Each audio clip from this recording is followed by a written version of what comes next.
그리스도 이름으로 하나님 말씀 증거하겠습니다. 지금 같이 은혜 나누실 말씀은 마가복음 11장 27절에서 33절까지 말씀 되겠습니다. 마가복음 11장 27절에서 33절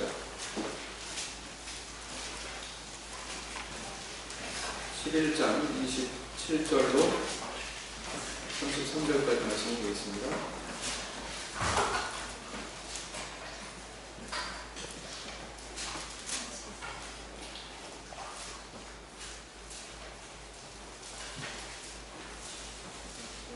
저와 같이 교독하시겠습니다. 성도님들이 먼저 보시겠습니다. 시작. 저희가 진리를 살리려 하느라 예수께서 성전에서 걸어다니실 때에 내 제자들과 서기관들과 가로들이 나와 가로되 무슨 권세로 이런 일을 하느뇨? 누가 이런 일을 할 이 권세를 주었느뇨? 예수께서 가라사대 나도 하나님을 너희에게 누르리니 이르라. 그러면 나도 무슨 권세로 이런 일을 하는지 이르리라. 요한의 세례가 하늘로서냐 사람에게로서냐 내게 대답하라. 저희가 서로 이야기하건대 만일 사람은 저희가 저희를 위하여 하신다는 것이니 그러면 사람에게로서라 할까 하였으나 모든 사람이 요한을 참 선지자로 여김으로 저희가 백성을 무서워하는지라. 예수께서 대답하여 가로되 우리가 알지 못하노라 하니 예수께서 가라사대 너도 무슨 권세로 이런 일을 하는지 너희에게 이르지 아니하리라 하시니라. 미국의 유명한 빌리그레암이라고 하는 목사가 있습니다. 그분이 부흥 집회 설교 가운데 설교한 내용 가운데 이런 부분이 있습니다. 예수님은 사람이 거듭나야 한다고 말씀하셨습니다. 어떻게 거듭나야 내 삶을 변화시킬 수 있을까요? 2000년 전 십자가에 달려 죽은 그분 앞에 믿음을 고백하는 것입니다. 주님, 나는 죄인입니다. 나의 죄를 슬퍼합니다. 당신을 믿고 마음속으로 당신을 영접합니다. 이 고백을 통해 우리는 비로소 과거를 청산하고 새로운 인생을 살게 되는 것입니다. 그리고 영원한 생명을 얻게 되는 것입니다. 이것이 바보 같은 소리라고요? 그렇습니다. 어찌 보면 바보 같을 수 있지요. 그러나 이것이 바로 진리입니다. 이런 설교의 내용입니다.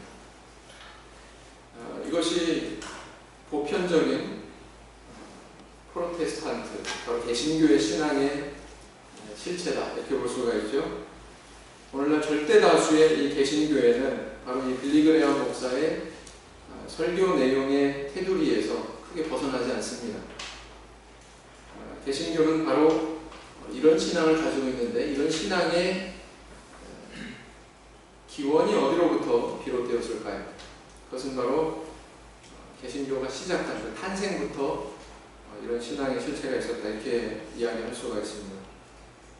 종교 개혁은 본래 어떤 목적으로 일어난 것입니까? 천주교가 가지고 있었던 그런 잘못된 형식주의적인 그런 신앙을 바로잡기 위한 그런 취지로 시작이 됐습니다. 그러나 반대로 기독교가 시작이 되면서 그 천주교의 그런 형식적인 것을 너무 비판을 하다 보니, 거꾸로 얘기하면 내용적인 면을 너무 강조하다 보니 신앙의 어떤 겉으로 보여지는 것에 대해서 아예 이건 형식이다 이렇게 배제해버리는 그런 오류에 빠지고 말았죠.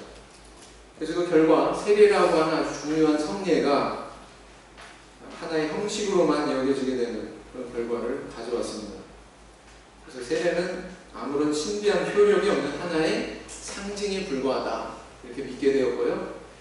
그것이 바로 개신교가 그런 설교를 하고 그런 가르침을 주는 배경이 되었다라는 것입니다.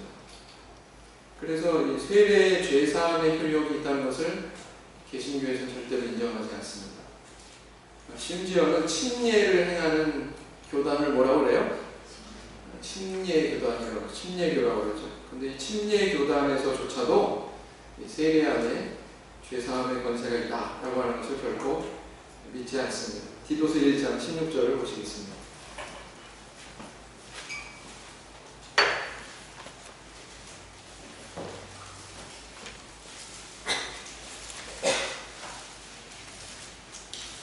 디도서 1장 16절 말씀 같이 읽겠습니다.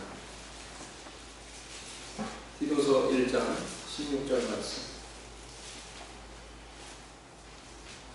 같이 읽겠습니다. 시작. 저희가 하나님을 시인하나 행위로는 부인하는 아쟁한 자요 복종치 아니하는 자요 모든 선한 일을 버리는 자니라.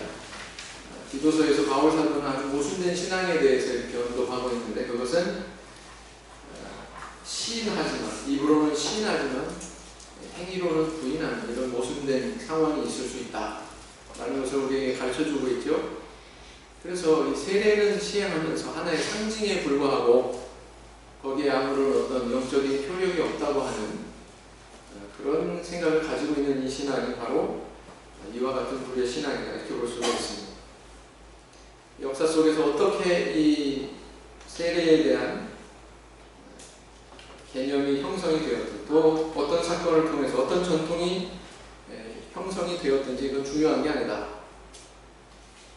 우리에게 올바른 신앙의 기준을 제시해 줄 수 있는 유일한 근거는 무엇입니까? 뭐예요? 우리만의 신앙은 아니에요. 그들도 그렇게 이야기합니다. 개신교도도 다 그렇게 얘기합니다. 근데 신앙의 기준이 뭡니까? 성경이죠. 성경입니다. 무슨 전통이니 뭐니 그런 것보다 더 압도할 수 있는 유일한 우리 신앙의 근거는 바로 성경이다. 그래서 어떤 상황이든지 또 어떤 사안이든지 성경으로 돌아가면 거기에 대한 올바른 답을 우리가 구할 수 있다. 올바른 판단의 근거를 얻을 수 있다라는 것입니다. 자, 그러면 오늘은 이제 세례론, 앞으로 이제 8시간에 걸쳐서 10대 신앙은 다 끝났죠? 10대 신앙 끝나고 이제 강론으로 들어가서 세례, 성령 안식 이렇게 세 가지에 대해서 더 자세하게 살펴볼 텐데, 오늘부터는 이제 세례론이 되겠습니다. 한 8주간 동안 매월 첫째 주에 이렇게 세례에 대해서 살펴보는 시간입니다.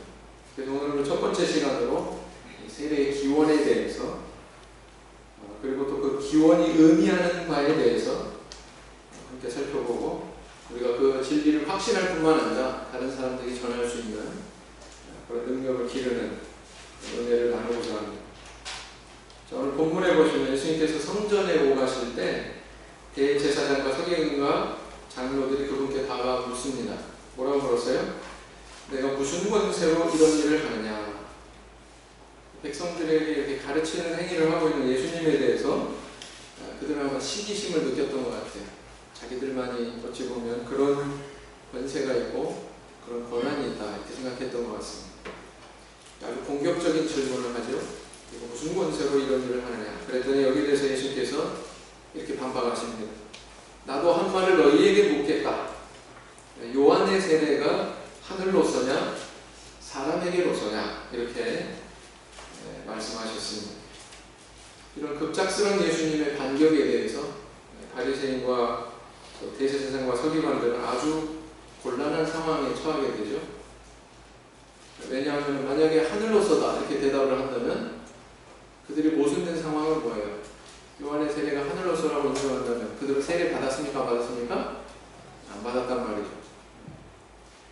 또 사람으로서다 만약에 이렇게 대답한다면 불안한 요인이 무엇입니까? 백성들은 모두 다 세례 요한을 하나님께로부터 온 참선지자라고 믿고 있어요. 근데 그것은 곧 그런 세례 요한을 부정하는 결과이기 때문에 백성들이 이제 돌로 쳐서 그들을 죽일까봐, 돌에 맞아 죽을까봐 두려워했다는 거죠. 그래서 그들이 선택한 대답은 뭐였습니까? 모른다, 이랬습니다. 저희 쉽게 말해서 모르세로 일반을 했습니다. 그랬더니 예수께서 그들에게 마침표를 찍는 것 같은 그런 답을 주시죠. 나도 무슨 권세로 이런 일을 행하는지 너희에게 말하지 않겠다, 이렇게 말씀하신 것이 바로 오늘 본문의 내용입니다.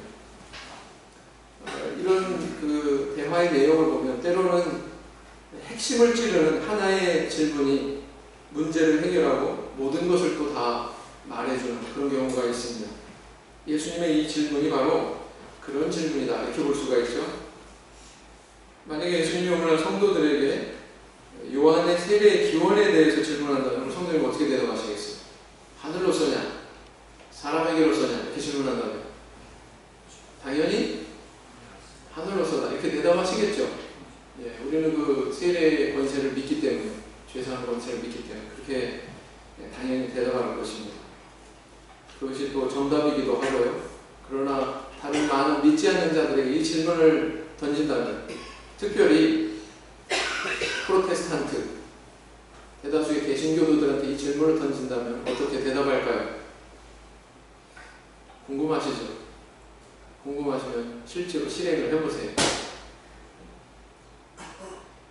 자, 그러면 이 문답을 통해서 우리가 알 수 있는 세례의 성격은 어떤 것이냐, 이것을 우리가 이해를 해야 됩니다. 왜냐하면 다른 사람을 이해시키기 위해서, 나 자신은 이미 믿지만 내가 믿을 뿐만 아니라 다른 사람들에게 조리 있게 잘 설명하려면 이런 과정을 잘 밟아나가야 돼요.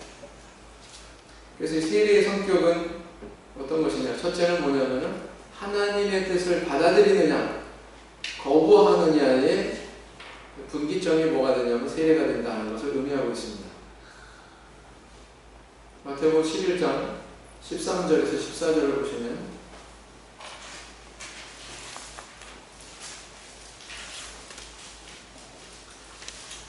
마태복음 11장 13절에서 14절 말씀을 보시면, 모든 선지자와 및 율법에 예언한 것이 요한까지니 만일 너희가 즐겨받을진대 오리라 한 엘리야가 곧 이 사람이니라. 예수님께서 세례 요한을 인정하신 말씀이에요. 뭘로 인정하셨어요? 하나님께서 보내신 참된 선지자다 라고 이렇게 인정하신 그런 근거죠. 그런데 오늘 본문에서는 예수님의 질문의 초점이 조금 다릅니다. 예수님이 요한이 하늘로서냐 사람에게로서냐 이렇게 묻지 않으시고, 요한의 세례가 하늘로서냐 사람에게로서냐 이렇게 물었다는 사실이에요. 질문의 초점이 요한이라고 하는 사람에게 있는 것이 아니고, 요한이 베풀던 세례 주던 그 사역에 있어요. 거기 초점이 있습니다. 맞습니까? 네. 만약에 요한의 세례를 인정한다면 어떤 결과를 가져옵니까? 그 요한을 인정하는 거예요.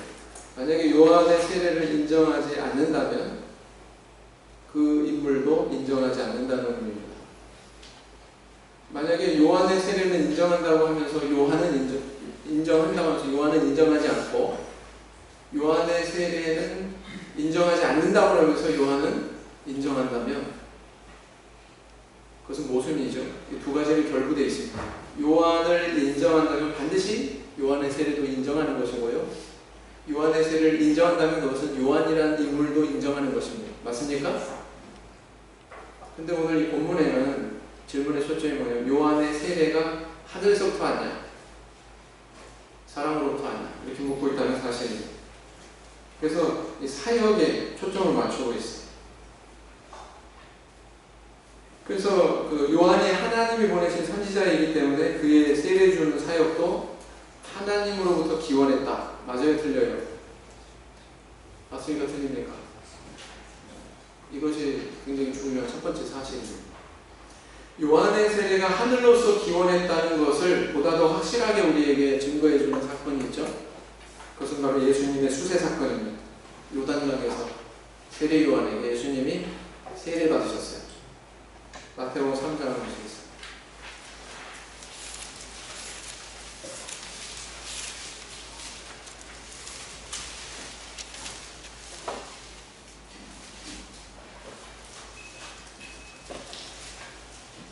마태복음 3장 14절에서 15절 말씀을 보시면 같이 읽겠습니다. 시작. 요한이 말려 가로되 내가 당신에게 세례를 받아야 할 터인데 당신이 내게로 오시나이까? 예수께서 대답하여 가라사대 이제 허락하라. 우리가 이와 같이 하여 모든 의를 이루는 것이 합당하니라 하시네. 이에 요한이 허락하는지라. 자세한 해석은 차치하고 여기서 우리가 알 수 있는 것은 뭐예요?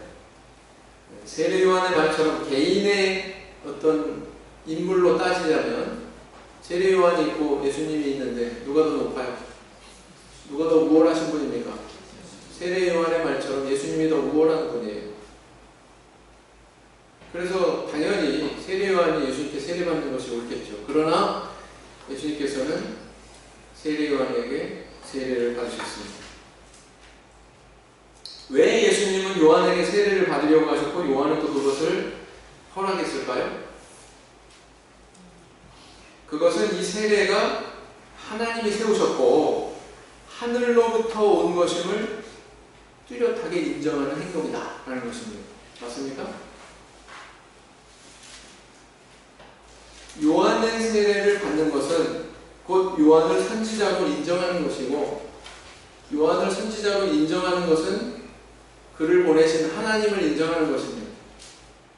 그래서 세례를 받는 이 행위 자체가 하나님을 인정하는 행위예요.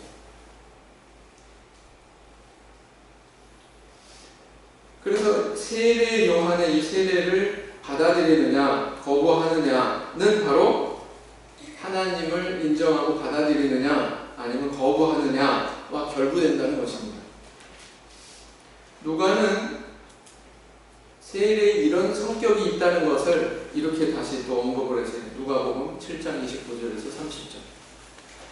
누가복음 7장 29절에서 30절.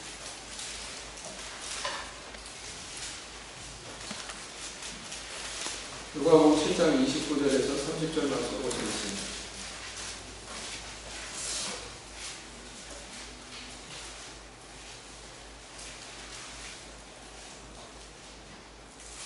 같이 읽겠습니다.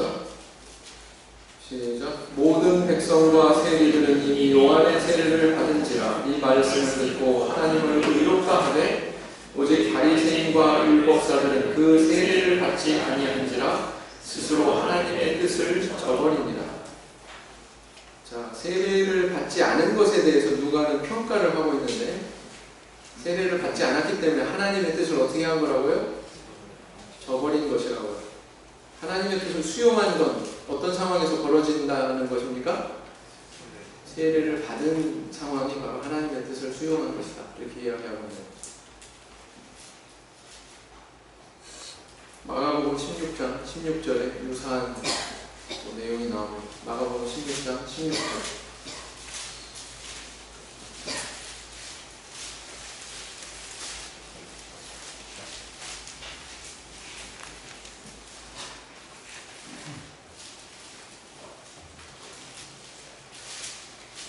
마가복음 16장 16절 시작. 믿고 세례를 받는 사람은 구원을 얻을 것이요 믿지 않는 사람은 정죄를 받으리라.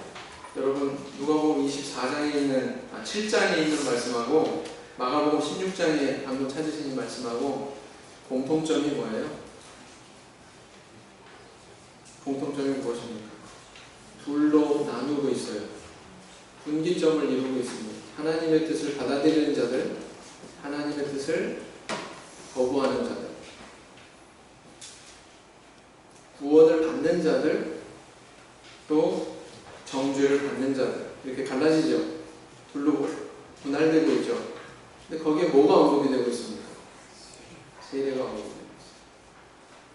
그래서 하나님의 뜻을 받아들이느냐 거부하느냐 이 분기점이 되는 것이 바로 세례다라는 거예요. 만약에 그렇다면 이런 구절의 근거로만 봐도 세례는 매우 중요한 성격의 것이구나 라는 것을 분명히 반영하고 있지요.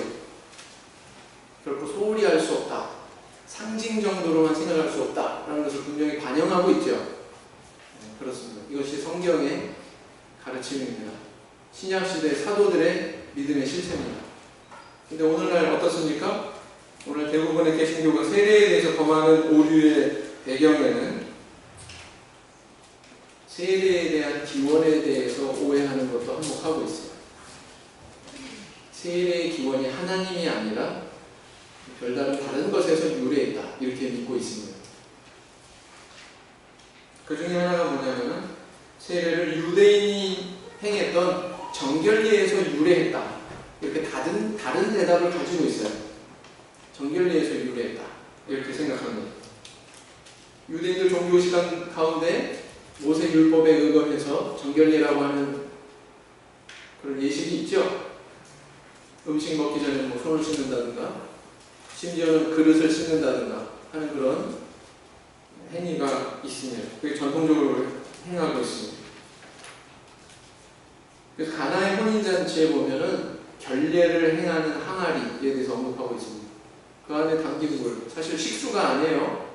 결례를 행하기 위한 용도로 담겼던 물입니다. 또 담아놓은 항아리였습니다. 그래서 이런 것들은 유대인의 이런 정결례 문화를 반영하고 있는 거죠. 누가복음 11장 38절을 보시겠습니다. 누가복음 11장 38절을 보시겠습니다.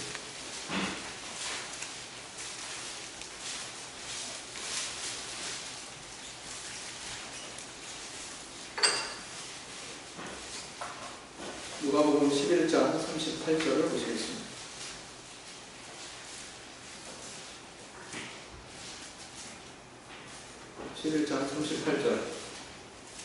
같이 읽겠습니다. 시작.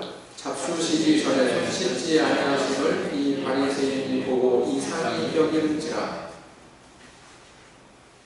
마가복음 7장 4절. 마가복음 7장 4절.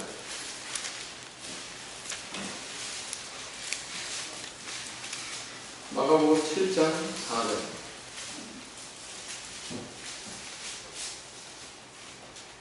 같이 읽겠습니다. 시작. 또 시장에서 돌아와서는 물을 뿌리지 않으며 먹지 아니하며 그 외에도 여러 가지를 지키어오는 것이 있으니 잔과 주갈과 놋그릇을 씻음이로라. 그래서 유대인들의 이런 정결례에 대한 문화는 신약 성경에도 분명히 이렇게 드러나고 있습니다. 이렇게 사람의 신체, 이미 하나님을 믿는 그런 유대교도들이 사람의 신체나 아니면 그릇이나 이렇게 닦는 그런 정결례 외에도 이방인이 유대교로 개종할 경우에 행하는 정결례가 있었습니다. 만약에 어떤 이방인이 유대교로 귀화하게 되면 반드시 거쳐야 되는 과정이 있는데 남자의 경우는 할례받아야 되고요. 그 다음에 정결례를 행합니다. 물론. 그 다음 여자의 경우는 정결례만 행하면 됩니다. 이 풍습을 근거로, 왜냐하면 씻는다는 거죠. 물이라고 하는 매체가 등장한다는 거죠. 그래서 기독교의 세례가 유대교의 정결례에서 유래했다 이렇게 주장합니다. 맞습니까? 이 견해는 마치 세례 요한의 세례는 하나님이 아니라 사람으로서 기원했다. 사람의 전통. 그죠? 사람의 문화 속에서 기원했다. 이렇게 주장하는 것과 동일해요. 그러나 성경은 분명히 다르게 기록하고 있습니다. 요한복음 1장 33절을 보시겠습니다. 요한복음 1장 33절.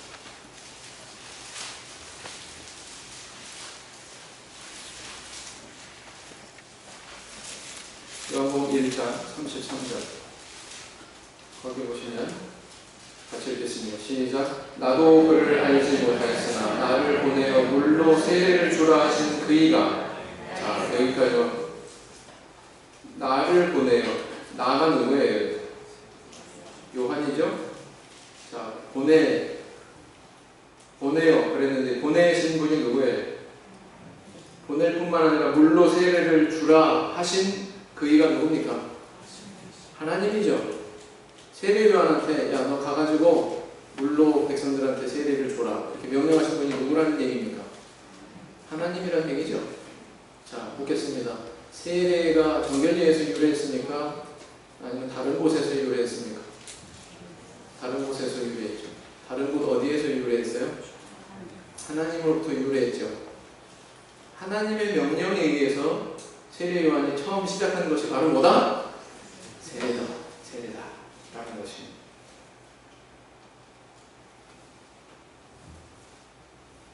그리고 세례 요한의 세례는 유대인의 정결례와 뚜렷하게 다른 성격이 있어요. 뭐냐? 정결례는 이방인이 개종할 때 정결례를 행했어요. 유대인들은 단순히 종교적인 어떤 그런 깨끗함을 위해서 그걸 행했습니다. 근데 세례 요한의 세례는 이방인이 시세 대상이 아니라 누구를 겨냥했어요? 이방인이 아니라 누구예요?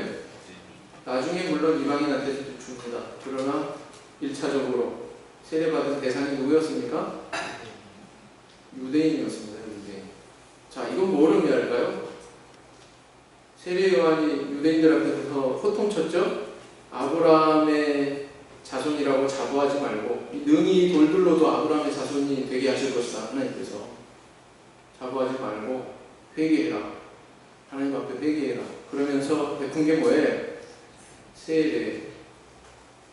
그래서 유대인들을 대상으로 이방인이 아닌 그들을 개종시키기 위해서 유대교를 입교시키기 위해서 주는 정결례가 아니라 전혀 다른 목적으로 유대인들을 겨냥해서 세례를 줬다라고 하는 이 의미는 뭘 의미하느냐? 그것은 유대교로는 충분하지 않다. 유대교는 잘못됐다.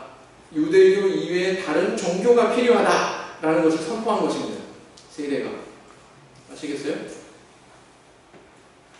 그래서 세례 요한이 유대인들을 겨냥해서 세례를 베풀었다고 하는 것은 바로 그런 성격이 있는 것이다. 새로운 종교의 시작을 알리는 그런 선언이었다, 선포였다라는 것입니다.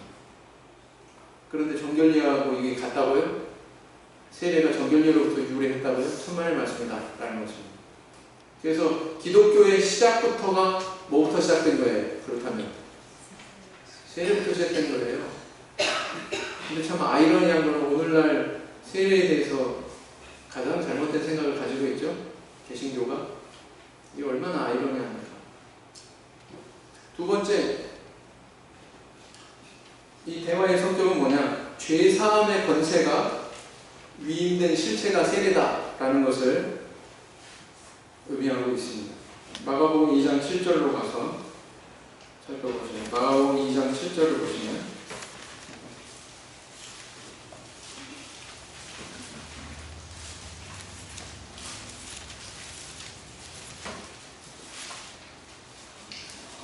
죄사함의 실체 마가복음 2장 7절 말씀 같이 읽겠습니다. 마가복음 2장 7절 시작. 이 사람이 어찌 이렇게 말하는가 참남하도다. 오직 하나님 한 분 외에는 누가 능히 죄를 사하겠느냐. 네, 여기까지. 자, 언젠가 예수님이 한 중풍병자가 지붕에서 내려졌을 때 병자를 보고 말씀하셨어요. 소자야 내 죄사함을 받았느니라. 그랬더니 이 말을 듣고 있던 바리새인들이 한 말이 바로 7절 말씀이에요. 이 사람이 참남하도다. 신성모독하도다. 개역개정판에 뭐라고 기록하고 있어요? 신성모독하도다. 이렇게 기록하고 있습니다. 하나님 한 분 외에는 누가 죄를 사하겠느냐? 죄사함의 권세. 누구의 권세라는 거예요? 하나님의 권세. 하나님 외에는 인간의 죄를 사할 수 있는 권세 가지신 분이 있다 없다? 없다는 것입니다. 근데 예수님께서 이런 선언을 하셨다는 것은 간접적으로 나는 하나님이다 라는 선언을 하고 계시다는 의미고요. 그죠? 죄사함의 권세가 하늘에 속한 권세다, 하나님의 권세다 라는 것을 또한 바리새인들의 그런 말을 통해서 우리가 이루어 알 수 있는 거죠. 안타깝게도 바리새인들은 예수님이 이런 죄사함의 권세가 있으신 하나님 자신이라고 하는 사실을 그들은 깨닫지 못했습니다. 근데 이제 시간이 지나서 예수님이 십자가에서 죽으시고 부활하신 다음에 제자들 앞에서 이 죄사함의 권세에 대해서 재차 언급하십니다. 예수님이 부활하셨습니다. 제자들한테 처음 나타나셨어요. 평안을 누르시면서 인사가 끝나자마자 그들에게 하신 첫 말이 뭐였습니까? 숨을 내쉬며 가라사대 뭐라고요? 성령을 받으라. 너희가 네 죄든지 사하면 사해질 것이요 네 죄든지 그대로 두면 그대로 있으리라. 요한복음 20장 22절에 그렇게 얘기했죠. 여기서 우리는 굉장히 중요한 초점을 주목을 해야 됩니다. 뭐냐면은 방금 전까지 죄사함의 권세는 누구만이 소유할 수 있는 권세다? 하나님만이 소유할 수 있는 권세다. 근데 이 선언을 통해서 살펴보니까 이 죄사함의 권세가 누구에게 이양되고 있는 거예요 지금? 성령 받을 앞으로 성령 받을 누구한테? 아직 오순절 도래하지 않았죠? 오순절 이후 성령 받을 제자들에게 이 권한이 위임된다. 바로 그런 마당에 있다라는 거 알 수 있어요? 없어요? 자, 여러분 그 실체는 뭘까요? 제자들이 예수님의 이 명령을 받고 곧바로 죄사함의 권세를 행사해가지고 야, 내가 기분 좋은데 네 죄 사해줄게. 죄야 없어져라. 뭐 이렇게 선언해가지고 죄를 사해줬습니까? 천주교의 신부같이 고해성사 받아가지고 그래 잘못했어? 가가지고 이런 선행을 대신하고 이렇게 해서 네 죄값을 치러라. 뭐 이런 식으로 해결했습니까? 아니죠. 어떻게 해결했어요? 어떻게 이 권세를 행사했습니까? 오순절 이후에 예수님의 제자들은 성령을 받고 나서야 비로소 이 권세를 행사합니다. 그 내용이 사도행전 2장 38절에 있죠? 다 외우시죠? 외우셔요? 아니면 외우셔요? 첫 소절만 말씀드립니다. 베드로가 가로되 너희가 회의하여 각각 예수 그리스도의 이름으로 세례를 받고 뭘 받아라? 죄사함을 받아라. 그리하여 성령을 선물로 받으리니. 세례에 대해서 언급하면서 죄사함이라고 하는 단어가 따라오고 있습니다. 22장 16절. 22장 16절. 22장 16절. 이제는 왜 주저하느냐? 일어나 주의 이름을 불러 세례를 받고 너희의 죄를 씻으라 하더라. 자, 세례를 언급하면서 어떤 단어가 따라오고 있습니까? 죄사함이라는 단어가 따라오고 있습니다. 그래서 예수님께서 분명히 선언하신 이 죄사함의 권세가 이양이 되는 것은 그 실체가 뭘로 시행이 된 거예요? 뭘로 실행이 된 것입니까? 세례를 통해서 그 죄사함의 권세가 행사되어졌다라는 것을 알 수가 있습니다. 그래서요, 복음의 본질은 죄사함이에요. 인류의 모든 문제가, 불행의 문제가 죄의 범함에서부터 시작됐습니다. 에덴 동산에서. 정치 문제도 아니고 사회 문제도 아니고요, 문화 문제도 아니고 종교 문제도 아니고 하나님과 인간 사이에 신뢰의 관계가 깨진 바로 그 죄의 범함으로부터 시작된 문제입니다. 그것으로 인해서 인간에게 질병과 고통과 온갖 불행이 찾아오고 결국은 사망할 수밖에 없는, 그죠? 그런 운명에 처하게 된 것이죠. 그래서 하나님께서는 이 인간의 문제를 근본적으로 해결하시기 위해서 그 근본에 접근하게 하셨어요. 예수님이 이 땅에 오시게 하셨고 죄사함을 위해서 십자가에 달리시게 하시고 죄사함을 위해서 세례라고 하는 방법을 우리에게 은혜를 주신 것입니다. 그렇죠? 네. 확실한 거예요. 그래서 성경은 여러 곳에서 구원에 대해서 언급하기를 죄사함이라는 단어로 표현하는 곳이 많습니다. 죄사함의 은혜로 표현하고 있습니다. 누가복음 1장 77절. 누가복음 1장 77절.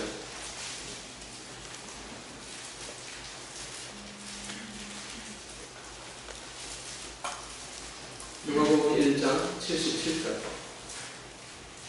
누가복음 1장 77절. 같이 읽겠습니다. 시작. 주의 백성에게 그 죄 사함으로 말미암은 구원을 알게 하리니. 세례 요한의 어머니 엘리세벳이 세례 요한을 잉태했을 때 그의 남편 사가랴, 제사장 사가랴가 성령의 감동으로 찬양을 하게 되는데 그 찬양의 내용의 일부 가운데 이 아기가 장차 어떤 일을 할 것에 대해서 지금 노래하는 소절이죠. 그 내용이 뭐냐? 죄 사함으로 말미암은 구원을 알게 될 것이다. 세례 요한의 한 사역은 뭐였어요? 세례 주는 거였어요. 그것을 달리 표현하면은 죄 사함으로 말미암은 구원을 가져다주는 그런 권세가 있는 것이 바로 세례다라는 것을 의미하고 있는 것입니다. 누가복음 24장 47절을 보시겠습니다. 누가복음 24장 47절을 보시겠습니다.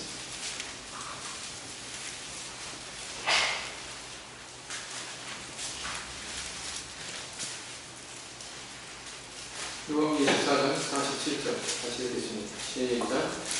또 그의 이름으로 죄사함을 얻게 하는 회개가 예루살렘으로부터 시작하여 모든 족속에게 전파될 것이 기록되었으니 그랬어요. 그의 이름으로 죄사함을 얻게 하는 회개. 그의 이름으로 죄 사함을 얻게 하는 회개가 뭘까요? 요거를 두 음절의 단어로 바꾸면 세례가 되겠죠. 그죠? 그것이 예루살렘으로부터 시작이 된다. 모든 족속이 전파된다. 오순절 성령 강림 이후 그 예루살렘에서부터 처음 베드로와 11사도의 베드로를 포함한 11사도의 설교 이후부터 백성들은 세례를 받았고 그것이 온 족속에게 전파됐습니다. 그걸 얘기하고 있어요. 여기도 죄사함이라는 단어가 등장을 하고 있는 거죠. 그래서 이런 사실을 볼 때 세례를 통한 죄사함의 은혜를 지금 성경에서 여러 차례 언급하고 있구나라는 것을 확인할 수 있고요. 뿐만 아니라 또 사도행전 13장에서는 바울 사도가 비시디아 안디옥의 첫 복음 설교를 할 때 결론부에서 다음과 같이 말합니다. 13장 38절을 보시면 그러므로 형제들아 너희가 알 것은 이 사람을 힘입어 죄의 사함을 너희에게 전하는 이것이며 그랬어요. 뭘 전한다고요? 죄의 사함을 전한다. 이렇게 표현하고 있습니다. 이처럼 복음서나 사도행전이나 종종 복음의 본질을 어떻게 표현하고 있냐면 죄의 사함으로 표현하고 있습니다. 그래서 복음의 본질은 뭐냐? 죄사함이고요. 그 죄사함이 뭘 실체로 해서 영향을 미쳐요? 세례를 통해서 이루어지는 것이다 라는 것을 우리에게 가르쳐주고 있습니다. 이것이 바로 성경이 우리에게 뚜렷이 가르쳐주고 있는 초대교회 사도들이 소유했던 교회가 소유했던 세례에 대한 인식이에요. 세례에 대한 이해입니다. 오늘날 기독교는 어떻습니까? 프로테스탄트 개신교회는 어떻습니까? 하나의 상징이다. 세례도 상징이다. 성찬례도 하나의 상징이다. 그 뿌리는 다 뭐예요? 출발부터가 잘못됐기 때문에 그런 거예요. 천주교가 내용을 버리고 너무 형식에 치우치다 보니 배가 한쪽으로 기울었습니다. 이걸 바로잡겠다고 반대쪽으로 옮겨 탔죠? 그게 개신교예요. 프로테스탄트입니다. 결과가 어떻게 됐습니까? 이번에 반대쪽으로 기울었어요. 내용을 너무 강조하다 보니 이 형식은 필요 없는 거다. 이건 껍데기에 불과하다. 절대로 그렇지 않습니다. 예수님은 절대로 내용과 형식을 분리해서 말씀하신 적이 없어요. 하나님은 절대로 내용과 형식을 분리해서 말한 적이 없어요. 올바른 형식이 있어야 그게 내용이 담기고요. 내용이 온전히 보존되려면 형식도 반드시 따라가야 됩니다. 그래서 이건 형식이라고 표현할 수가 없습니다. 실체입니다. 실체.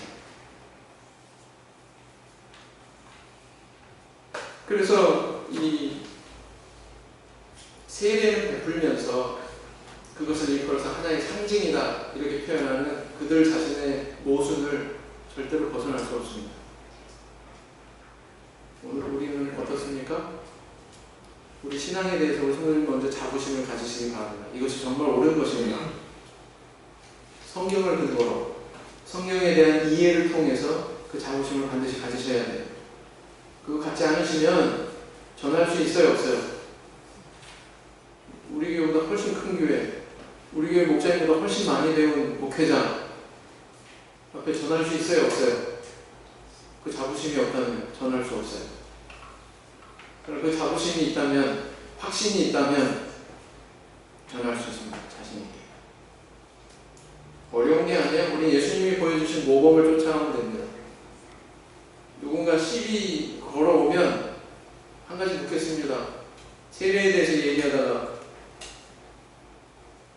뭔가 시비를 걸어오면 그렇게 질문 한번 던져보세요.